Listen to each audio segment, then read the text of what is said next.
அன்பானவர்களே, 2 சாமுவேல் 7 அதிகாரத்தில முதல் வசனத்துல பார்த்தீங்கன்னா சொல்லப்பட்டிருக்குதுங்க.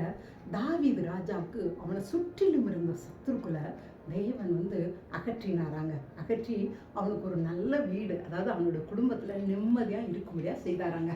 அவன் தன்னோட வாழ்க்கையில நிம்மதியா வாழ ஆரம்பிச்ச உடனே அவன் என்ன தெரியுமா முதல் நினைச்சது, தன்னோட தனக்குன்னு நினைக்காம தன்னோட ஆண்டவருக்கு என்னை இவ்வளோ சத்துருக்கள் என்னை விடுவிச்சாரே, அந்த கடவுளுக்கு ஒரு ஆலயத்தை கட்டணும்னு அவர் நினைச்சாராங்க.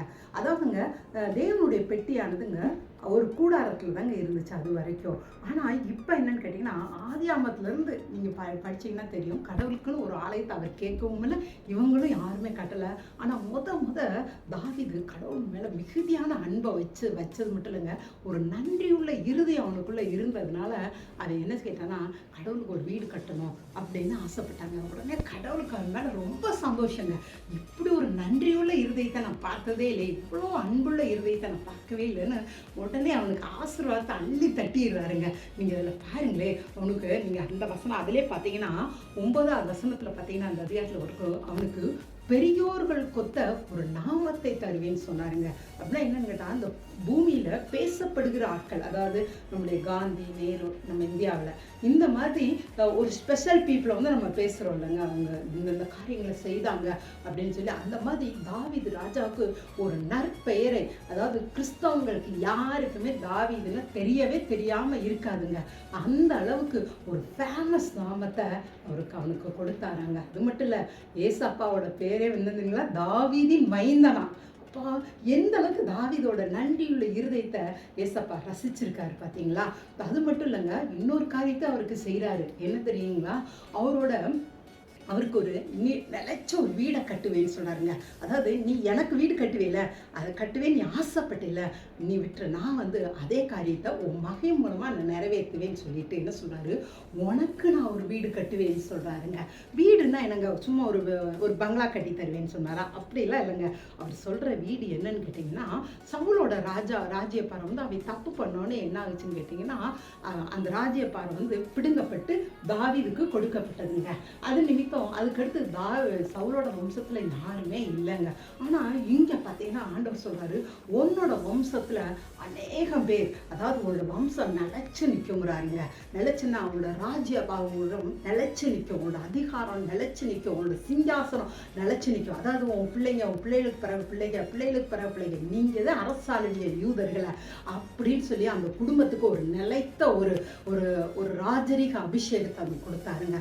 அது மட்டும் இல்லைங்க, இன்னொரு காரியத்தையும் அந்த தாவீதோட நன்றியுள்ள இருதயத்துக்காக கடவுள் செய்தாருங்க. என்ன தெரியுங்களா, உன் பிள்ளைங்க, அதாவது தாவீதோட பிள்ளைங்க ஒருவேளை தப்பு செய்தாங்கன்னா அதை நான் மன்னிச்சிருவேன்னு சொல்றாங்க. இது எவ்வளவு பெரிய கிருபை பார்த்தீங்களா. அன்னைக்கு சவுல் தப்பு செய்தான், அது நிமித்தம் அவனோட ராஜ்யம் பறிபோனது. ஆனா இங்க பாருங்களேன், தாவீதோட பிள்ளைகளும் தப்புதான் செய்யறாங்க, சவுளை காட்டில அதிகமாகவே செய்யறாங்க. ஆனா கடவுள் சொல்ற, நான் அவங்கள மன்னிப்பேன். அது மன்னிச்சு என்ன செய்வாராம், அவர் சொல்றாரு, அவங்க மேல என் கிருபையை விட்டு விளக்கவே மாட்டேங்கிறாருங்க.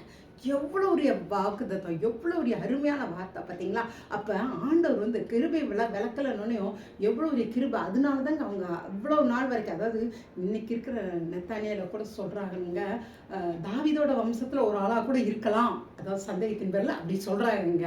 என்ன, ஒருவேளை இருக்கலான்னு கூட சொல்றாங்க. அப்ப எந்த அளவுக்கு அவங்க தாவீதோட வம்சம் இன்றைக்கு வரைக்கும் இருக்குது பாருங்களேன். அது மட்டும் இல்லைங்க, இயேசு கிறிஸ்துவை சொந்த ரட்சகராக ஏற்றுக்கொண்ட எல்லாருமே தாவீதோட வம்சத்துல ஒரு ஆளாத்தே நம்மலாம் கருதப்படுகிறோம். அப்படிதானங்க. ஏன்னு கேட்டீங்கன்னா, தாவீதோட மகன் தானே இயேசு கிறிஸ்து. அப்ப நம்மளாம் ஏசப்பாவோட பிள்ளைங்கன்னா, ஆனால் பாருங்களேன், அவரோட வம்சம் இன்னைக்கு வரைக்கும் இருக்குது பாருங்க. எவ்வளோ ஒரு கிருபையை தாவீதுக்கு. இதெல்லாம் எப்படிங்க தாவீதுக்கு கிடைச்சிச்சு, எப்படி கிடைச்சிச்சுன்னு கேட்டிங்கன்னா, அவனோட நன்றியுள்ள இருதயங்க. ஆண்டவர் சத்துருக்குலேருந்து அவனை விடுவிச்சானா, அவன் அதை நினைச்சு இளைப்பாறுதல் வந்த உடனே அவனுக்கு ஆண்டவருக்கு ஏதாவது செய்யணும் அப்படின்னு நினைச்சாருங்க. நினைச்சது மட்டும் இல்லை, ஆண்டவருக்கு அதை நினைக்கும் போதே பாருங்களேன், அந்த உலகத்துல இது வரைக்கும், அதாவது அவன் இருந்த காலம் வரைக்கும் ஆலயம் கட்டப்படலை, அவன் புதுசா நினைக்கிறான் கடவுளுக்கு ஒரு பெரிய வீடா கட்டணும். அப்ப நம்மளும் ஒரு நன்றியுள்ள இருதயத்தோடு கடவுளுக்கு ஏதாவது பெருசா செய்யணும்னு நினைச்சு பாருங்களேன். நீங்க நினைக்கும் போதே கடவுள் ஆசை. அது தாவீது நினைக்கும் போதே செய்தாருங்க. அவன் நினைச்சிட்டு சும்மா இல்லை, அதுக்கடுத்து அவன் நிறைய அந்த ஆலயத்துக்கானதெல்லாம் சேகரிச்சு வச்சான். அது இருந்தாலும் கூட, ஆனா அவனோட இருதயத்தை பார்த்து உடனே ப்ராமிஸ் பண்ணாரு பார்த்தீங்களா. இன்னைக்கு அந்த நல்ல இருதயம் கர்த்தர் நமக்கு தருவாருங்க. நம்மளும் அதுக்காக வேண்டிக் கொள்ளணுங்க. ஆண்டவரே, நாங்களும் ஆண்டவரே நன்றி உள்ளவர்களாக வாழ எங்களுக்கு உதவி செய்யுங்கன்னு சொல்லி நீங்க கேட்டு பாருங்களேன். நிச்சயம் அவர் உங்களுக்கு தருவார். நீங்களும் நன்றி உள்ளவர்களா தேவனை நேசிக்கும் போது உங்களுடைய குடும்பங்களும் கட்டப்படுவதை நீங்க பார்ப்பீங்க. நம்ம இந்த வார்த்தைக்காக ஜெபம் பண்ணுவோங்க.